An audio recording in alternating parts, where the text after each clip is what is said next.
दोस्तों, ईश्वर विचार चैनल में आपका स्वागत है। प्लीज़ हमारे चैनल को लाइक करें, सब्सक्राइब करें और अपना प्यार दें। तो आइए हम उस घटना की बात करते हैं जो युगों पुरानी है।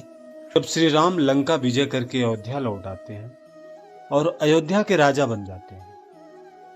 एक दिन यम देवता कोई महत्वपूर्ण चर्चा करने श्री राम के पास आते हैं। चर्चा प्रारंभ करने से पूर्व वो भगवान राम से कहते हैं कि आप जो भी प्रतिज्ञा करें उसे पूर्ण करें। मैं भी आपसे एक वचन मांगता हूं कि जब तक मेरे और आपके बीच बातचीत चलेगी तो हमारे बीच कोई नहीं आएगा, और जो आएगा उसको आप मृत्यु की सजा देंगे। भगवान राम ने यम को वचन दिया कि ऐसा ही होगा। राम लक्ष्मण को यह कहते हुए द्वारपाल नियुक्त कर देते हैं कि जब तक उनकी और यम की बात हो रही है वो किसी को भी अंदर नहीं आने देंगे, अन्यथा उसे मृत्यु की सजा का भागीदार होना पड़ेगा। लक्ष्मण भाई की आज्ञा मानकर द्वारपाल बनकर खड़े हो जाते हैं। लक्ष्मण को द्वारपाल बने कुछ ही समय बीतता है कि वहां पर ऋषि दुर्वासा पहुंच जाते हैं। जब दुर्वासा ने लक्ष्मण को अपने आगमन के बारे में राम को जानकारी देने के लिए कहा तो लक्ष्मण ने विनम्रता पूर्वक मना कर दिया। इस पर दुर्वासा ऋषि बहुत क्रोधित हो गए और उन्होंने संपूर्ण अयोध्या को श्राप देने की बात कही। अब लक्ष्मण समझ गए थे कि दुर्वासा ऋषि बहुत क्रोधित हो गए हैं।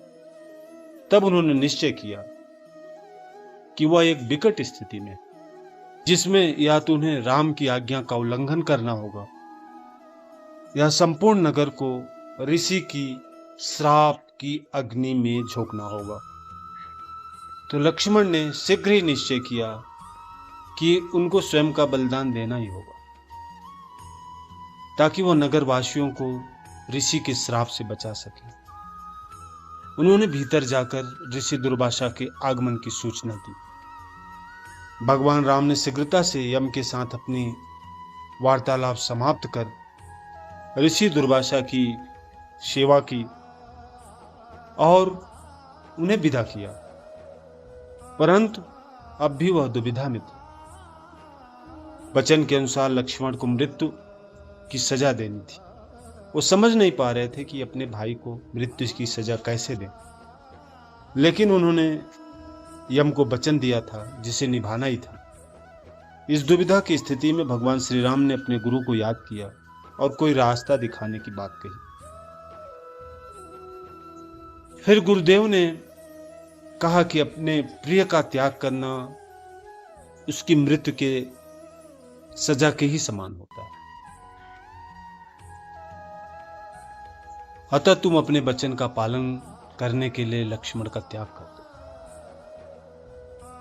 लेकिन जैसे लक्ष्मण ने सुना तो व्याकुल हो गए और भगवान राम से कहा कि आप भूलकर भी मेरा त्याग नहीं कर, आपसे दूर रहने से तो अच्छा है मैं आपके वचन का पालन करते हुए मृत्यु को गले लगा लूं। ऐसा कहकर उन्होंने जाकर जल समाधि ले ली।